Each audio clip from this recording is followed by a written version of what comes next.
नमस्कार, मैं Rana Yashwant India news पर आपका स्वागत करता हूं और आप देख रहे हैं अर्ध सत्य। कोलकाता हाई कोर्ट ने एक बड़ा फैसला दिया है। उसने साल 2010 के बाद पश्चिम बंगाल सरकार ने ओबीसी के जितने भी सर्टिफिकेट जारी किए उनको रद्द कर दिया है। यह कोई सामान्य फैसला नहीं है। कारण क्या है? कारण यह है कि ममता बनर्जी की पश्चिम बंगाल सरकार बांग्लादेशी मुसलमानों को ओबीसी में शामिल कर उन्हें वह फायदा पहुंचा रही थी जिसका हकदार देश का आम नागरिक था। हाई कोर्ट की 2 जजों की बेंच ने कहा कि यह फैसला न सिर्फ असंवैधानिक है बल्कि लोकतंत्र का अपमान भी है। कोर्ट के मुताबिक सिर्फ और सिर्फ वोट बैंक की राजनीति को साधने के इरादे से पश्चिम बंगाल में मुसलमानों को ओबीसी में शामिल किया गया। इसको लेकर देश में बवाल है, लेकिन ममता बनर्जी ने जो किया है इस देश के आम आदमी के हितों के खिलाफ इकलौता गुनाह यह नहीं है। आज़ादी से लेकर के आज तक की एक लंबी फहरिस्त है जिसमें मुस्लिम वोट को अपने पाले में लाने के लिए ना तो देश के लोगों की सोची गई और ना ही देश हित की। लिहाजा मामला बहुत बड़ा और संगीन है। धर्मनिरपेक्षता की आड़ में धर्मों में भेदभाव की ऐसी घिनौनी राजनीति चलती रही जिसने समाज में खाइयां पैदा की, समुदायों के बीच में जहर बोया और देश की एकता अखंडता के लिए खतरा पैदा की। आज मैं आपके सामने एक बड़ी तस्वीर रखने जा रहा हूं जिसमें आपको वोट की राजनीति का असली चेहरा दिखेगा और यह समझ आएगा कि एक समुदाय को खुश करने के चक्कर में किस तरीके से गुनाह पर गुनाह किए जाते रहे। फिर भी ऐसा नहीं है कि इससे मुसलमानों का कुछ भला हुआ कुछ नहीं। अलबत्ता रिपोर्ट ये आती है कि उनकी हालत और बिगड़ती चली गई। दूसरी तरफ जो बहुसंख्यक हिंदू आबादी है उसके अंदर यह घाव और गहरा होता चला गया कि उसके साथ दोयम दर्जे का सलूक होता है। इसलिए आज सारे फैसलों का पूरा हिसाब किताब किया जाना जरूरी है। जैसा मैंने अभी बताया आपको कि कोलकाता के हाई कोर्ट ने ममता बनर्जी सरकार की तरफ से दिए गए ओबीसी सर्टिफिकेट को रद्द कर दिया है। इससे पहले प्रधानमंत्री नरेंद्र मोदी ने जामिया यूनिवर्सिटी के बारे में बहुत कुछ बताया, कैसे कांग्रेस ने उसका स्टेटस बदलकर वहां पर एससी, एसटी और ओबीसी को जो आरक्षण मिल रहा था उसको खत्म कर दिया।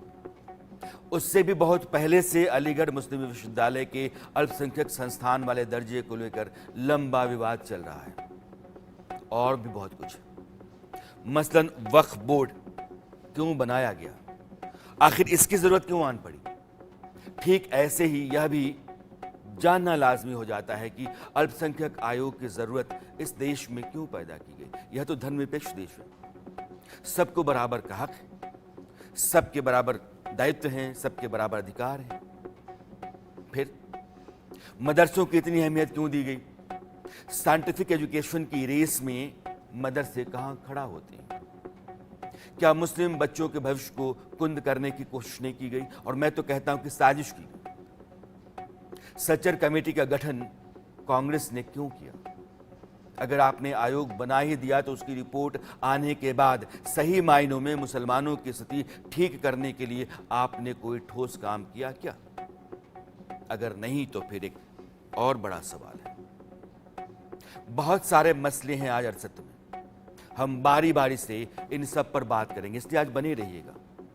ये इस देश के वो सवाल हैं जिनके बिना पर यहाँ की राजनीति होती रही, लोग सत्ता में आते रहे और समाज में जहर बोते रहे, खाइयां बढ़ती चली गई। हिंदुस्तान को जिस माहौल की दरकार थी उसके ठीक खिलाफ स्थिति पैदा की गई। शुरुआत पश्चिम बंगाल से करते हैं। आप सोचिए कितनी खतरनाक बात है कि पश्चिम बंगाल की ममता बनर्जी सरकार पर आरोप है कि उसने आरक्षण की पूरी व्यवस्था के साथ खिलवाड़ किया और हाईकोर्ट मान रहा है।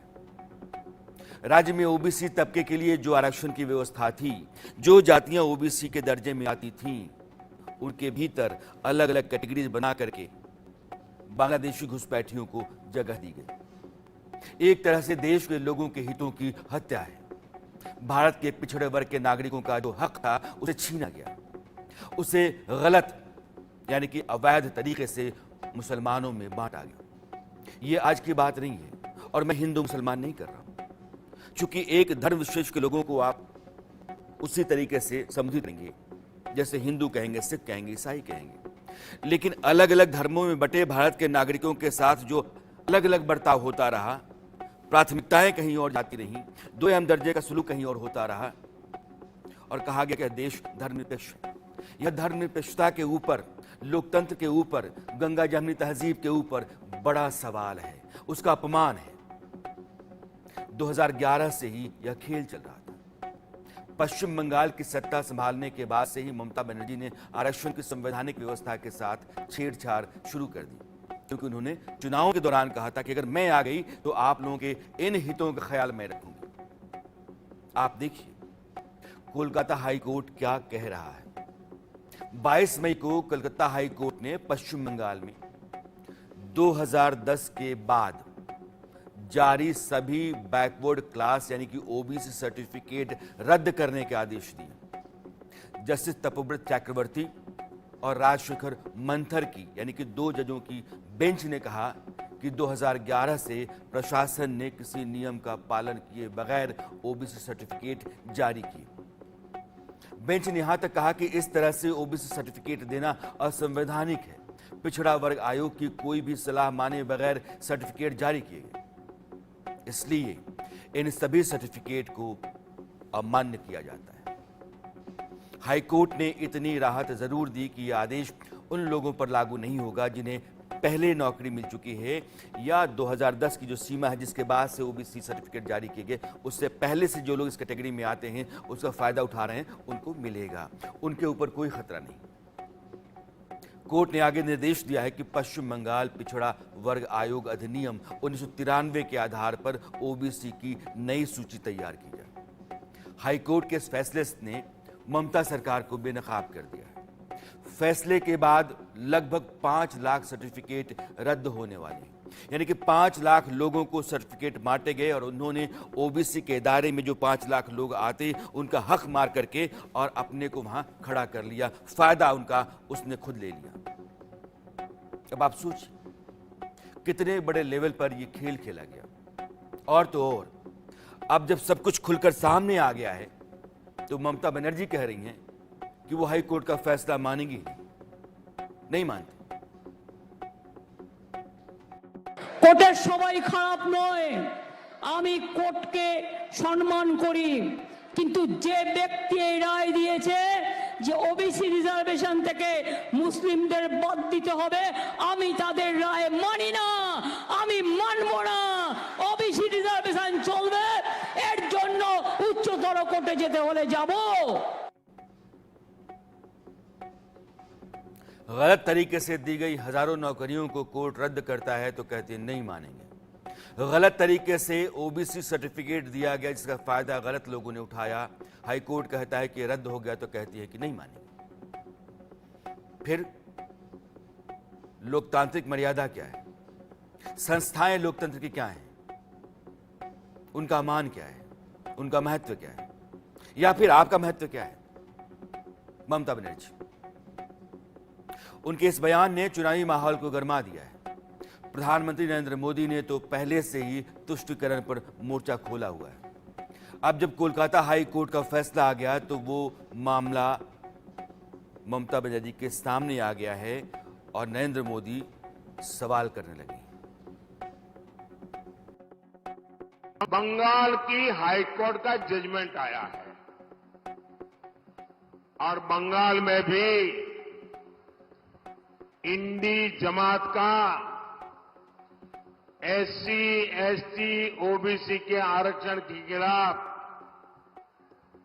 उनका जो षड्यंत्र है, आरक्षण विरोधी उनकी जो मानसिकता है, उसका भंडा फूट गया है।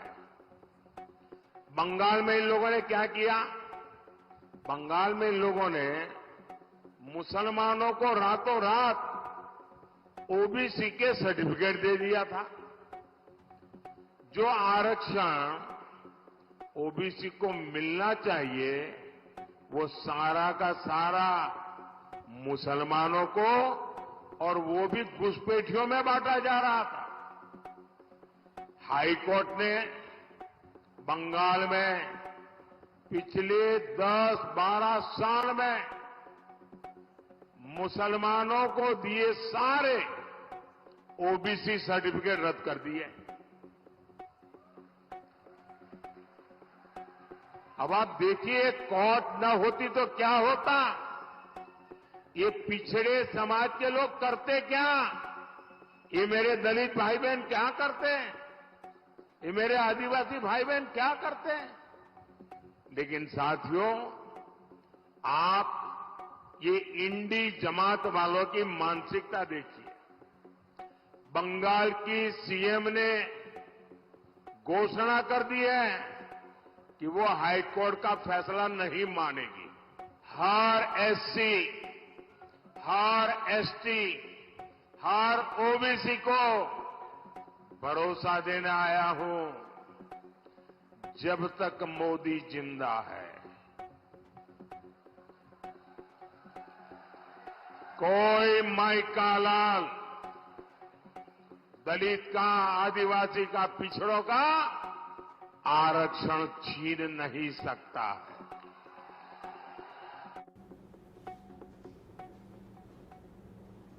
तुष्टिकरण के नाम पर इस देश में पिछली कई सरकारों ने या अलग अलग राज्य सरकारों ने जो फैसले किए हैं, बेईमानी भरे फैसले, भेदभाव से भरे फैसले, उनकी आज एक लंबी फहरिस्त है और उनका पूरा डिटेल मैं आपके सामने रखूंगा। लेकिन अभी जो पश्चिम बंगाल का मामला है, आज अलग अलग मसलों पर हमारे साथ उस मुद्दे पर बारीक, बुनियादी और ज़रूरी समझ रखने वाले लोग जुड़ेंगे, जैसे भी फिरोज बख्श साहब हैं।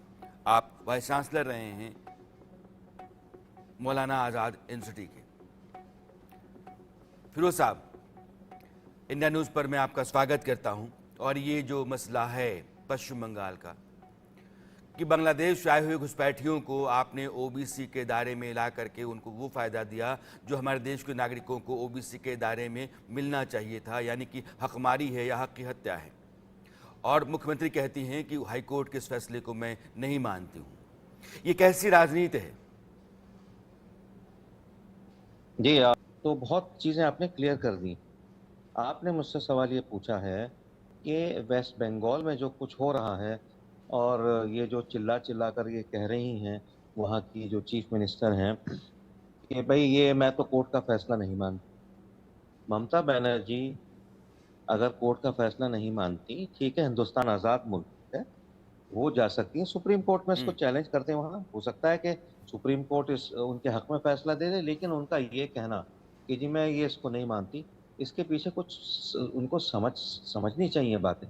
देखिए, ये जो एक सिलसिला है ना आरक्षण का, और जिस तरीके से ये बंगाल में और जिस तरीके से ये आसाम में ये सब चल रहा है, इससे जो यहाँ के अपने बाशिंदे हैं, चाहे वो हिंदुस्तानी मुसलमान हों या हिंदुस्तानी ओबीसी, एससी और एसटी हों, उनको बड़ा नुकसान पहुँचा है। ठीक है, अब ये कोर्ट जो है वेस्ट बंगाल में है, ठीक है, और मतलब यह है कि वहाँ से फैसला आया तो इसकी अहमियत और भी ज़्यादा है। ठीक है, और वहाँ पर चूँकि ममता जी का राज है। देखिए, मैं इसकी जड़ बता देता हूँ। इसकी जो जड़ है, शुरू में जब हमारा कानून बना तो इसमें ये रिजर्वेशन जो बना दी ना, reservation has made India a divided nation. ये रिजर्वेशन का कोई मतलब नहीं था। अगर रिजर्वेशन देनी थी तो वो ज़ात की बिना पे नहीं देनी चाहिए थी, वो मज़हब की बिना पे नहीं देनी चाहिए थी, सिर्फ एक बिना पे देनी चाहिए थी, वो हैव्स और हैव नॉट्स के बीच। यानी जो हैव नॉट्स हैं, जो गरीब हैं, उनको रिजर्वेशन दो, चाहे वो किसी भी ज़ात के हों, चाहे वो ब्राह्मण हों, चाहे वो ओबीसी हों, कुछ भी हों। तो ये जो शुरू का जो तरीका है रिजर्वेशन देने का, वो जो इख्तियार किया गया वो गलत। अब मैं बताऊं, इस रिजर्वेशन चाहे ओबीसी को दी गई हो, एससी एसटी को दी गई, जब दिल्ली यूनिवर्सिटी में, आवाज आ रही है मेरी? अब आई, बीच में कट गई थी। हाँ, कोई फोन आ जाता है ना, प्रॉब्लम होती है जूम पे। मैं जब दिल्ली यूनिवर्सिटी में स्टूडेंट था तो मैं चाह रहा था वो एक मेडिकल का कोर्स होता है वहाँ, वो लेने का। उसमें क्या था कि उसमें या तो मुझे एससी एसटी होना था या कुछ इस तरह से होना था। मैं उसमें था नहीं, मैं जनरल था। पता चला सारी सीटें खाली हैं। ठीक है, और जनरल वाले बिल बिला रहे हैं उन सीटों के लिए, चाहे वो ब्राह्मण हो, या मेरे जैसा एक मुसलमान हो, आम मुसलमान हो, तो ये तरीका ठीक नहीं है। ये हाँ, ये तकनीकी लफड़े हैं जो बीच बीच में आते हैं, जो फिरोज साहब रिजर्वेशन इशारा है, कर रहे हैं। हाँ, लेकिन वो इस बात से सहमत हैं कि ममता बनर्जी को अगर अपना फैसला हाई कोर्ट का नहीं मानना है तो सुप्रीम कोर्ट आ सकती हैं, लेकिन सिरे से आप हाई कोर्ट के फैसले को रद्द नहीं कर सकती हैं, मानने से इनकार नहीं कर सकती हैं। कोर्ट जो है वो लोकतंत्र में संस्थाएं हैं और लोकतांत्रिक व्यवस्था ऐसी ही संस्थाओं से चलती है। और आपने अगर घुसपैठियों को ओबीसी के दायरे में ला करके और अपनी वोट की राजनीति को साधने की कोशिश की है तो ये सरासर गलत है। और कोर्ट भी कह रहा है कि सिर्फ वोट की राजनीति के लिए लोकतंत्र का अपमान है। मैं कुछ और मसले आगे आपको बताना चाहता हूं ताकि मैं चर्चा में फिर लौटूं।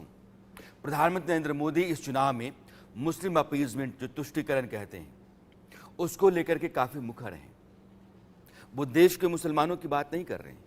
वो जरूरतमंद मुसलमान जिसको आरक्षण में आना चाहिए वो आना चाहिए, लेकिन जिस तरीके से गैर जरूरी तबकों को ला करके आरक्षण के दायरे में खड़ा किया जा रहा है उस पर वो गंभीर सवाल उठा रहे हैं। टाइमिंग और लोकेशन के हिसाब से वे कांग्रेस की तुष्टीकरण वाली कुंडली सबके सामने खोल रहे हैं। दिल्ली में अपनी दूसरी चुनावी सभा में उन्होंने जामिया यूनिवर्सिटी का मुद्दा उठा दिया। द्वारका की रैली को संबोधित करते हुए प्रधानमंत्री नरेंद्र मोदी ने जामिया मिलिया इस्लामिया विश्वविद्यालय में मुस्लिम आरक्षण का जिक्र किया। इसके पीछे के सियासी खेल को उन्होंने समझाया। खेल क्या है पहले समझा देता हूं आपको। मनमोहन सिंह की सरकार थी, 2004 से 2014 तक 2 बार वो देश के प्रधानमंत्री रहे। 2011 में जामिया मिलिया यूनिवर्सिटी को माइनॉरिटी इंस्टीट्यूशन का दर्जा दिया गया 2011 में। उसके बाद वहां 50% आरक्षण मुस्लिम छात्रों के लिए लागू हो गया। 2011 के पहले जामिया में सभी एससी, एसटी और ओबीसी को आरक्षण मिल रहा था, जो आरक्षण चलता आ रहा है देश के भीतर। उसके तहत 2011 के बाद उस पर धर्म के आधार पर रोक लग गई कि यह धार्मिक इंस्टीट्यूशन है, माइनॉरिटी का है, इसलिए इसमें सिर्फ माइनॉरिटीज के लिए 50% है। जो पहले से आरक्षण का दायरा है देश के बाकी हिस्सों में केंद्र सरकार के नियम के तहत, वो यहां लागू नहीं होगा, जबकि वो केंद्रीय विश्वविद्यालय है, पैसा सारा केंद्र सरकार का है। 60 साल तक जो यूनिवर्सिटी दूसरी यूनिवर्सिटी की तरह चल रही थी, अचानक से उसके चरित्र को बदल दिया गया, उसका स्टेटस बदल गया और इस तरह हायर एजुकेशन में एससी, एसटी, ओबीसी, दलित, आदिवासी छात्रों का हक छीन लिया गया। मनमोहन सिंह सरकार का फैसला किसके हक को मार गया, ये सवाल नहीं है। प्रधानमंत्री नरेंद्र मोदी ने आरोप लगाया कि कांग्रेस ने यह सब एक सोची समझी रणनीति के तहत 2014 का चुनाव जीतने के लिए किया था। दिल्ली की प्रतिष्ठित जामिया मिलिया इस्माइलिया सेंट्रल यूनिवर्सिटी पूरा देश जानता है। 60 साल तक ये यूनिवर्सिटी बाकी यूनिवर्सिटियों की तरह एक सामान्य शिक्षा संस्थान के रूप में चल रही थी। इसमें भी दलितों, पिछड़ों, आदिवासियों को रिजर्वेशन मिला करता था, लेकिन 2014 के चुनाव जीतने के लिए मनमोहन सिंह की सरकार ने, कांग्रेस सरकार ने, ये इंडी गठबंधन वालों की जमात की सरकार थी, 2011 में कांग्रेस सरकार ने चुपचाप एक चाल चली। अचानक जामिया मिलिया यूनिवर्सिटी को माइनॉरिटी इंस्टीट्यूशन घोषित कर दिया। इससे जामिया मिलिया यूनिवर्सिटी में 50% आरक्षण मुसलमानों के लिए लागू हो गया। 2011 के पहले एडमिशन में सभी एससी, एसटी, ओबीसी को आरक्षण मिलता था, अब उसमें भी धर्म के आधार पर बंदिश लग गई है। मजे की बात यह है कि पहले अल्पसंख्यक शैक्षणिक संस्थान आयोग का अधिकार कॉलेज तक सीमित था, लेकिन कांग्रेस ने अचानक यूनिवर्सिटीज को भी इसमें शामिल कर लिया।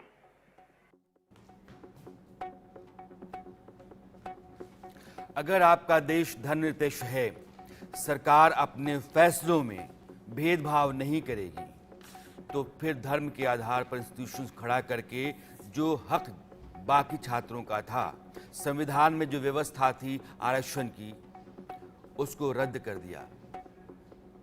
क्यों? सवाल कई हैं। जैसे पश्चिम बंगाल में ममता बनर्जी की ओर से ओबीसी सर्टिफिकेट दिए जाने का मामला है। घुसपैठियों को आपने 5 लाख से ज्यादा ओबीसी सर्टिफिकेट दे दिया, उन्होंने किसकी हकमारी की? और मुस्लिम विश्वविद्यालयों में अगर 50% जगह मुस्लिम छात्रों के लिए है और आरक्षण का दायरा जो पहले से चलता रहा है उसको ध्वस्त कर देते हैं, तो फिर आप देश के भीतर कैसी व्यवस्था खड़ा कर रहे हैं? और फिर आप कहते हैं कि आप धर्मनिरपेक्ष हैं। सेकुलरिज्म के ऊपर एक बुनियादी सवाल है, सेकुलरिज्म को कैसे देखा जाना चाहिए, इसलिए चर्चा भी बहुत जरूरी है। अश्विनी उपाध्याय सीनियर एडवोकेट हैं सुप्रीम कोर्ट के, और बहुत सारे मामले इन्होंने कोर्ट में उठाए रखे हैं। यही हकमारियों के अधिकार जो लोगों के लूटे जाते रहे, छीने जाते रहे, या फिर जरूरी व्यवस्थाएं नहीं की गई, उसकी खातिर उदय माहुरकर हैं। आप जो मोदी गवर्नेंस मॉडल है उस एक्सपर्ट हैं। और फिरोज साहब पहले से जुड़े हुए हैं, आप पूर्व वाइस चांसलर हैं एमएयू के, और रतन शारदा साहब आप ऑथर और कॉलमनिस्ट हैं।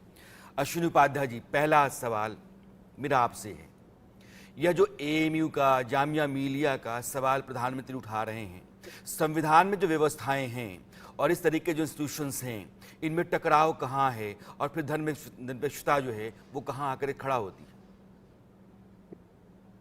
राणा जी, मेरे हाथ में भारत का संविधान है।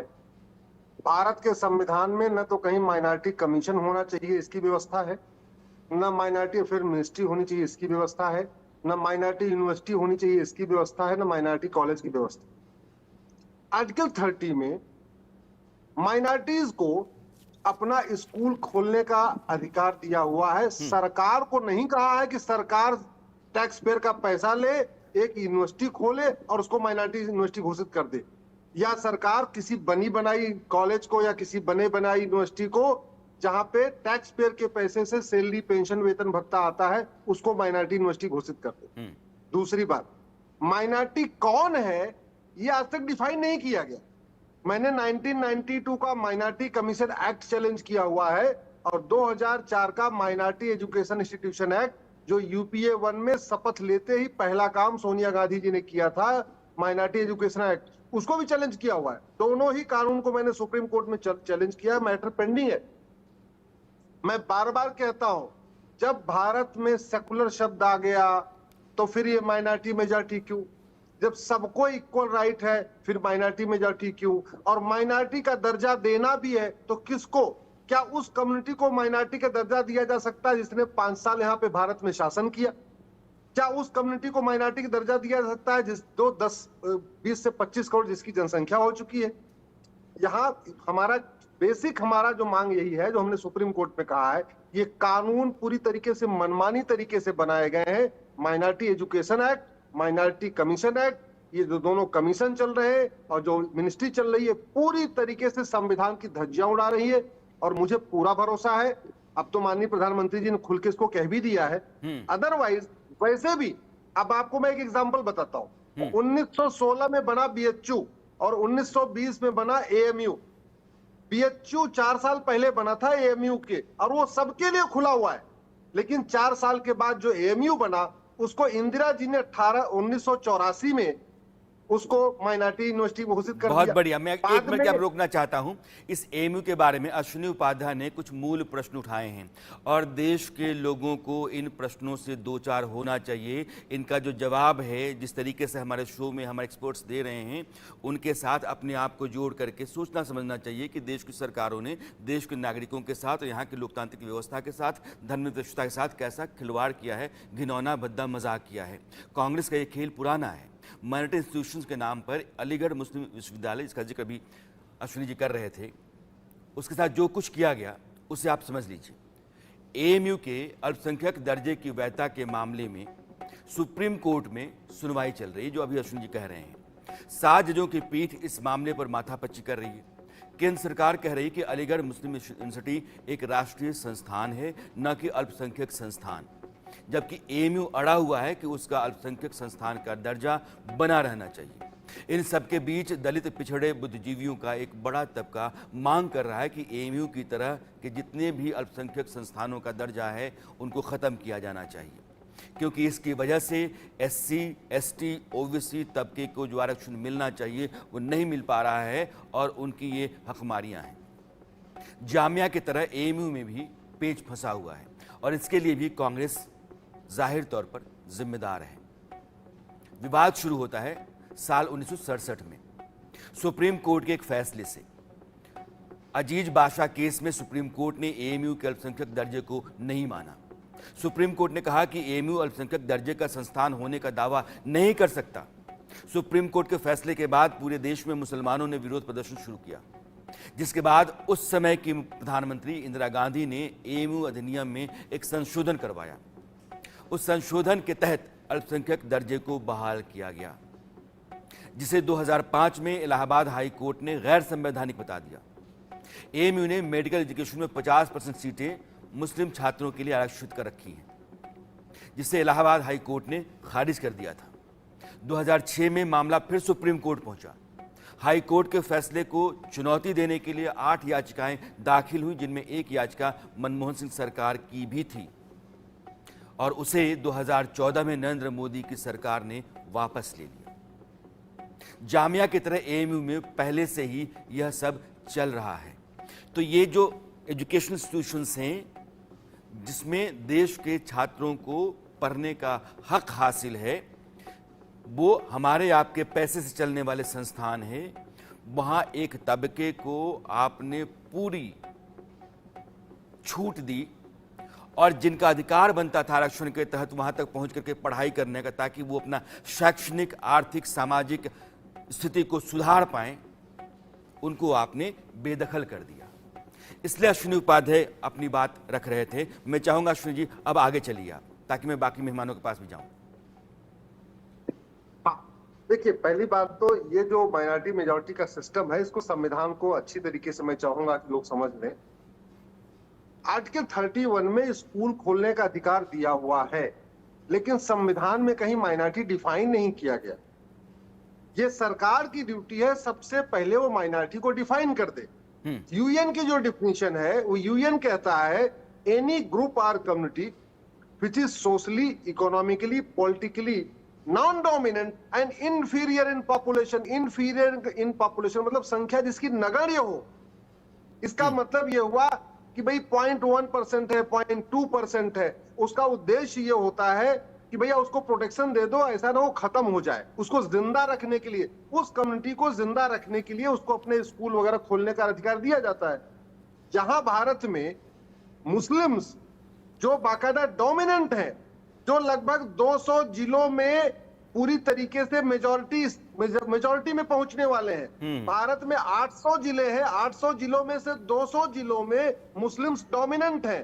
भारत में 6000 तहसीलें हैं, उसमें से लगभग 1500 तहसीलों में डोमिनेंट हैं।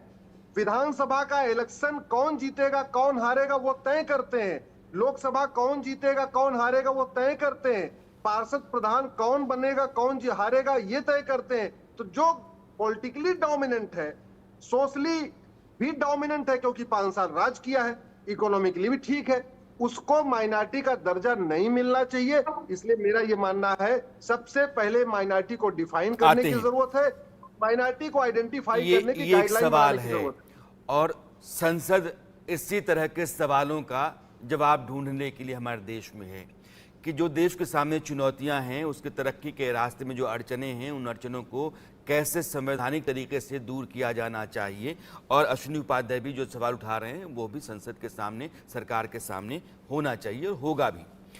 उदय माहुरकर साहब, अभी जो अश्विनी जी कह रहे थे कि देश में 800 जिलों में से 200 जिले ऐसे हैं जहां मुस्लिम डोमिनेंट हैं।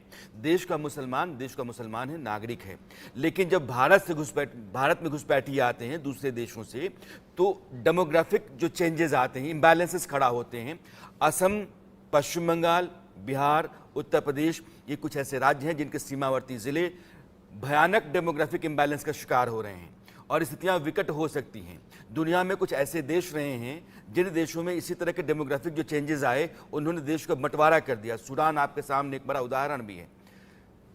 इस तरह के डेमोग्राफिक चेंजेस क्या पॉलिटिकल अपीजमेंट के चलते या वोट पॉलिटिक्स से चलते नहीं देश के सामने खड़ा हुए और बड़ा संकट है ये भारत के सामने बहुत बड़ा संकट है। मैं अश्विनी जी से पूर्ण रूप से सहमत हूं कि एक डिबेट भारत में होनी चाहिए कि मुसलमान माइनॉरिटी है या नहीं। हमारे हिसाब से नहीं, एक बात। पर मैं उसके पहले यशवंत जी, मैं इसमें आना चाहूंगा अलीगढ़ मुस्लिम यूनिवर्सिटी के ऊपर। अलीगढ़ मुस्लिम यूनिवर्सिटी को जो अल्पसंख्यक का जो स्टेटस मिला है, वो एक बड़ा उसका मतलब एक अलग उसका एक मतलब मुस्लिम तुष्टीकरण किस हद तक देश में जा सकता है उसका सबसे बड़ा उदाहरण है।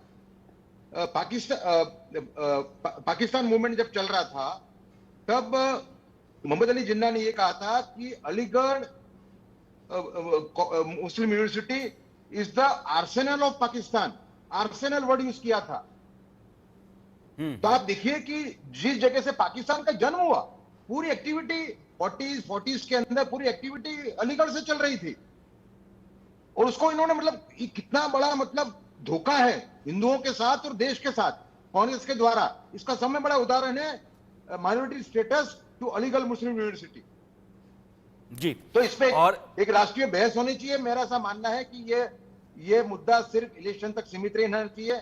मैं आशा रखता हूं इस सरकार से भी कि सरकार वापस आएगी, ऐसी आशा है कि सरकार अगर आती है तो इसके ऊपर कुछ स्टेप्स लेगी, ऐसा मैं मानता हूं जी। ऐसा मेरा अनुरोध है सरकार से कि स्टेप ले।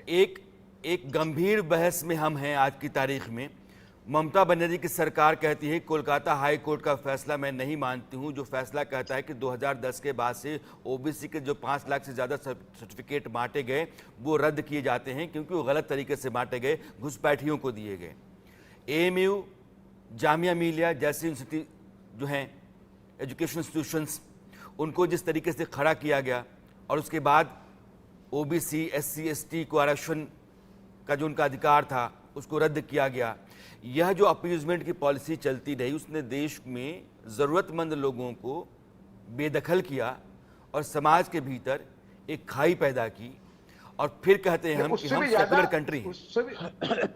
यशवंत जी, सबसे बड़ा जो नुकसान किया कि जो कम्युनल स्ट्राइफ है देश के अंदर, उसका मुख्य कारण यह है। आता हूं रतन शारदा साहब, मैं आता हूं आपके पास। उदय जी, मेरी मुराद आपसे थी, मेरा सवाल आपसे था। पहली बात तो ये है कि ममता बनर्जी ने जो कहा कि ओबीसी का जो कोर्ट का फैसला है नहीं मानूंगी, ऐसा एकदम आवेश में उन्होंने जो कहा, वो बताता है कि संविधान बचाने वाला इंडिया अलायंस वास्तव में संविधान को बर्बाद करने, कानून व्यवस्था को बर्बाद करने के लिए खड़ा है। और इसका सबसे बड़ा श्रेय कांग्रेस और ममता बनर्जी को जाता है, कम्युनिस्टों से अधिक। दूसरी बात, हम ये बात करें रिजर्वेशन की, ये बात अब तक बाहर नहीं आई कि राइट टू एजुकेशन के अंदर सोनिया गांधी गवर्नमेंट ने एक 93rd अमेंडमेंट लाया था जिसके अंतर्गत राइट टू एजुकेशन के अंदर माइनॉरिटी इंस्टीट्यूशंस को उससे एग्जेम्प्ट किया गया। उसका मतलब ये हुआ कि सोशल इक्विटी और एजुकेशन में सोशल इक्वालिटी लाने के लिए जिम्मा केवल हिंदुओं का है, क्योंकि हिंदू मेजॉरिटी, हिंदू उसके अंदर एक्सेप्शन में नहीं आते। उसके कारण केवल जिम्मा हिंदू लेंगे सेक्युलरिज्म जिंदा रखने का, आर्थिक और पिछड़ी जातियों को पढ़ाई करवाने का। क्यों बाकी लोग हिस्सा नहीं ले सकते? वक्फ के पास भारत में सबसे बड़ा लैंडलॉर्ड वक्फ है, सबसे अधिक पैसे उनके पास है, अच्छी इंस्टीट्यूशन जामिया मिलिया, एएमयू उनके अंतर्गत उनके मुसलमानों के कंट्रोल में है। चर्च के पास बहुत सुंदर सुंदर बढ़िया कॉलेज और स्कूल है, वहां क्यों नहीं राइट टू एजुकेशन होना चाहिए? इसका दूसरा असर ये होता है कि हर प्रांत के अंदर, क्योंकि माइनॉरिटी डिफाइंड नहीं है, अब लिंग्विस्टिक माइनॉरिटी आ गई, तो महाराष्ट्र के अंदर हर व्यक्ति जो मराठी नहीं है वो लिंग्विस्टिक माइनॉरिटी हो गया, और दिल्ली में जो वहाँ का मेजॉरिटी नहीं वो माइनॉरिटी इंस्टीट्यूशन होगा।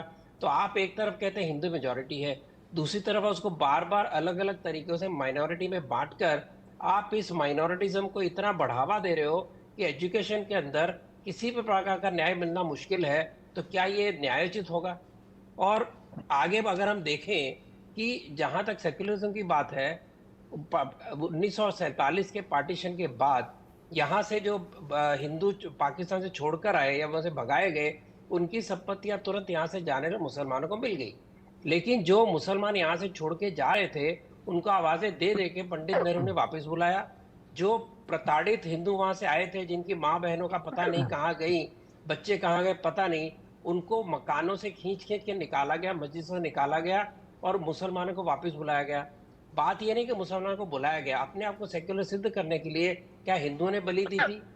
और इस प्रकार हर बार सेक्युलरिज्म के नाम पे हिंदुओं को जो धोखा दिया जाता है, वक्फ बोर्ड बना 1995 में, इससे बड़ा धोखा क्या हो सकता है कि आप किसी की संपत्ति पर आते उंगली हैं। रख दें, डॉक्टर वो शारदा संपत्ति साहब आपकी ने हो गई। कुछ बुनियादी बातें रखी हैं और वक्फ बोर्ड का हवाला दे रहे हैं, इसलिए वक्फ का चर्चा भी जरूरी है। वक्फ बोर्ड क्या है, क्यों इसका इतना खौफ है?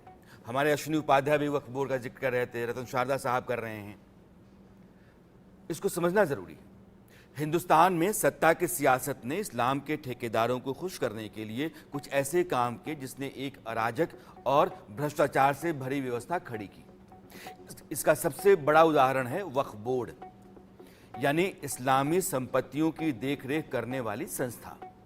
दरअसल जब कोई आदमी या संस्था या संगठन इस्लाम के लिए किसी भी तरह का दान करता है तो उसे वक्फ कहते हैं। धार्मिक काम के लिए दान, वक्फ में आई संपत्ति की देखरेख करने पर और कब्जा बनाए रखने के लिए जो संस्थाएं होती हैं उनका नाम है वक्फ बोर्ड। यह हर राज्य में होता है और इसकी एक केंद्रीय बॉडी भी है जिसे सेंट्रल वक्फ काउंसिल कहते हैं। जो स्टेट वक्फ बोर्ड हैं उनकी संख्या 32 है। ये वक्फ बोर्ड कितने ताकतवर हैं उसकी एक ताजा कहानी, बल्कि थोड़ी पुरानी है, लेकिन मैं आपको बताना चाहता हूं। तमिलनाडु में त्रिची जिला है, वहां एक हिंदू बहुल गांव है, नाम है तिरुचई। इस गांव को वक्फ बोर्ड ने अपनी मिल्कियत घोषित कर दिया। बोर्ड ने कहा कि गांव की पूरी जमीन वक्फ की है, जबकि उस गांव में सिर्फ 22 मुस्लिम परिवार हैं और हिंदू आबादी 95% है। हैरत की बात यह है कि गांव में 1500 साल पुराना एक मंदिर भी है, उसको भी वक्फ प्रॉपर्टी को घोषित कर दिया गया। अब आप बताइए कि इस्लाम की इस दुनिया में शुरुआत ही 1400 साल पहले हुई, तो 1500 साल पुराने मंदिर को इस्लामी जायदाद आप कैसे घोषित कर सकते हैं? अब यह भी जानिए कि वक्फ बोर्ड के लिए कांग्रेस कैसे जिम्मेदार है। साल 1954 में पंडित नेहरू की सरकार के दौरान वक्फ बोर्ड बनाए गए। अब आप कह सकते हैं कि इसी के साथ भारत के इस्लामीकरण की शुरुआत हुई, या उसका एजेंडा जो है वहां से चलना शुरू हुआ। इस वक्फ बोर्ड को फौलादी और बेकाबू नरसिंह राव की सरकार ने बनाया। 1995 में नरसिंह राव की सरकार ने वक्फ एक्ट 1954 में संशोधन किए और कुछ नए प्रावधान जोड़े। इसके बाद जो स्थिति बनी उसको समझिए। अगर वक्फ बोर्ड ने किसी की जमीन को कह दिया कि वक्फ की प्रॉपर्टी है, तो उसके बाद जिसकी जमीन है उसको दस्तावेज के जरिए साबित करना है कि हां मेरी जमीन है, असली मालिक वक्फ हो गया कहने के बाद से ही अब आपको अपने दस्तावेज और बाकी सारी चीजों के जरिए अदालत में साबित करना होगा कि हां मेरी संपत्ति है। और यह बड़ा मुश्किल होता है गांव कस्बों में। ये जो चैलेंज करने की व्यवस्था है वह ऐसा नहीं कि देश की अदालत में जानेंगे आप, वह भी वक्फ व्यवस्था के दायरे में ही आता है। आप चैलेंज करेंगे वक्फ ट्राइब्यूनल में, और वक्फ ट्राइब्यूनल का जो एक्ट है सेक्शन 85 वो कहता है कि ट्राइब्यूनल के फैसले को हाई कोर्ट या सुप्रीम कोर्ट में चुनौती नहीं दी जा सकती। देश में कोर्ट्स के समानांतर कोर्ट काम करता है। देश में संविधान के समानांतर एक और कानून काम करता है। यह है धर्मनिरपेक्षता हिंदुस्तान की, और इसी खातिर हिंदुस्तान को खड़ा किया गया। आप वक्फ के ट्राइब्यूनल से बाहर जा नहीं सकते। सवाल नहीं उठेंगे? जो गांव कस्बे के लोग हैं उनसे पूछिए, और अश्विनी उपाध्याय तो बहुत बड़े गवाह हैं, चूंकि इस तरह के मामले लगातार वो देखते रहे हैं और उन्हीं के आधार पर ये लड़ाई कोर्ट में लड़ते रहे हैं। अश्विनी जी, सबसे पहला सवाल मेरा आप ही से है। ममता बनर्जी ओबीसी सर्टिफिकेट बांट देती हैं, एजुकेशन इंस्टीट्यूशंस माइनॉरिटीज के नाम पर खड़ा कर दी जाते हैं, जो आरक्षण का दायरा ओबीसी एससी एसटी का है उसको खत्म कर दिया जाता है, और वक्फ बोर्ड को एक अलग स्वतंत्र अराजक संस्था के तौर पर छोड़ दिया जाता है कि जाओ तुमको जो करना है सो करो। वक्फ बोर्ड इस देश के लिए कितना खतरनाक है और कितना ताकतवर है? राणा जी, वक्फ बोर्ड जैसा कानून तो पाकिस्तान, अफगानिस्तान, बांग्लादेश में भी नहीं। हम कहते हैं भारत में सब लोग समान हैं, लेकिन केवल मुस्लिम्स के लिए वक्फ बोर्ड जैसा कानून है, बाकी लोगों के लिए सब कॉमन कानून है। सोसाइटी रजिस्ट्रेशन एक्ट है, सबका उसी में काम हो रहा है। मैं आपको कुछ, अगर आप मुझे 2 मिनट का टाइम दे तो मैं आपको कुछ तुष्टीकरण के एग्जाम्पल बताता हूं। भारत के संविधान में हमारे भगवान रामकृष्ण के चित्र थे, भगवान नटराज, हनुमान जी के चित्र थे, गौतम बुद्ध, महावीर के चित्र थे, छत्रपति शिवाजी महाराज, गुरु गोविंद सिंह का चित्र था। सबको निकाल दिया कांग्रेस ने तुष्टीकरण के कारण। वंदे मातरम को भारत का राष्ट्रगान नहीं बनने दिया तुष्टीकरण के कारण। भगवा झंडा को भारत का राष्ट्रीय झंडा नहीं बनने दिया तुष्टीकरण के कारण। संस्कृत को भारत की राष्ट्रभाषा नहीं बनने दिया तुष्टीकरण के कारण। सरदार पटेल को प्रधानमंत्री नहीं बनने दिया, बाबा साहब को चुनाव नहीं जीतने दिया, बाबा साहब को इस्तीफा देने के लिए मजबूर किया, श्यामा प्रसाद मुखर्जी को इस्तीफा देने के लिए मजबूर किया। संविधान में आर्टिकल 35A जोड़ा तुष्टीकरण के कारण, आर्टिकल 370 जोड़ा तुष्टीकरण के कारण, वक्फ एक्ट बनाया तुष्टीकरण के कारण, मठ मंदिरों को कंट्रोल किया हिंदुओं को कमजोर करने के लिए, प्लेस ऑफ वर्शिप एक्ट बनाया है तुष्टीकरण के कारण, माइनॉरिटी कमीशन बनाया तुष्टीकरण के कारण, माइनॉरिटी एजुकेशन इंस्टीट्यूशन एक्ट बनाया तुष्टीकरण के कारण, माइनॉरिटी अफेयर मिनिस्ट्री बनाया तुष्टीकरण के कारण, और प्रियम्बल में सोशलिस्ट सेकुलर जोड़ा भारत की संस्कृति को बर्बाद करने के लिए, जो कि सोशलिस्ट सेकुलर को संविधान सभा ने 3 बार रिजेक्ट कर दिया था। बाबा साहब अम्बेडकर ने इसका अपोज किया था। भारत को इंडिया बनाने के लिए दुनिया भर के कानून बनाया तुष्टीकरण के कारण, गुरुकुल शिक्षा को बर्बाद कर दिया तुष्टीकरण के कारण, मदरसा और मिशनरी स्कूल को बढ़ाया तुष्टीकरण के कारण, एएमयू को माइनॉरिटी यूनिवर्सिटी का दर्जा दिया तुष्टीकरण के कारण, और भारतीय चिकित्सा को बर्बाद करने के लिए 1954 में ड्रग एक्ट बना दिया, वो भी केवल और केवल भारत को बर्बाद करने के लिए। घुसपैठियों को बसाने के लिए सिटीजनशिप एक्ट में 6 से जोड़ा, 60 लाख बांग्लादेशियों को असम का नागरिक बना दिया, ये भी किया तुष्टीकरण के कारण। अगर मैं अब बात कहूं इनकी महापापों की, जो आज की लोकतंत्र की दुहाई दे रहे हैं और अच्छी अच्छी बातें कर रहे हैं, अरे चीन को जमीन दिया, पाकिस्तान को जमीन दिया, म्यांमार को जमीन दिया, लंका को जमीन दिया, यूएन की परमानेंट मेंबरशिप दे दिया, जाति भाषा क्षेत्र के आधार पर भारत को बांट दिया। पूरे 55 साल राज किया कांग्रेस ने। कभी आप बताइए वसी दरिंदों के नाम पे जो सड़कें, मोहल्ले, गलियां, किसी एक सड़क, मोहल्ले, गलिया को बदला हो? भारत, दिल्ली जिसको युधिष्ठिर ने बसाया था, दिल्ली में न युधिष्ठिर रोड है, न भीम रोड है, नकुल रोड है, न सहदेव रोड है, न कुंती रोड है, न माद्री रोड है, न अभिमन्यु रोड है। जबकि दिल्ली में बाबर रोड है, हुमायूं रोड है, तुगलक रोड है, गजनी रोड है, गोरी रोड है, लोधी रोड है, सब कुछ है। तुष्टीकरण के कारण 55 साल के इतिहास में मैं कांग्रेस को खुली चुनौती देता हूं। कांग्रेस का कोई नेता, चाहे राहुल गांधी हो चाहे प्रियंका गांधी, एक बार खुली चर्चा कर ले, मैं 100 महापाप बता सकता हूं जो उन्होंने तुष्टीकरण के कारण किया और सनातन धर्म को खत्म करने के लिए किया। अश्विनी उपाध्याय ने कुछ उदाहरण रखे हैं देश के सामने, ये आपके लिए सोचने और समझने की बातें हैं। देश के मुसलमानों का जो तबका है उनके खिलाफ नहीं है। यहाँ जो मुसलमानों के नाम पर सियासत होती रही है उसको लेकर के है, और जो ज़रूरतमंद देश का नागरिक रहा है उसको दरकिनार किया जाता रहा है, उस लिहाज से है। अभी अश्विनी जी कह रहे थे कि जो प्रियम्बल भारत का संविधान है, जिसकी प्रस्तावना है, उस प्रस्तावना में 2 शब्द जोड़े गए, सेकुलर और सोशलिस्ट।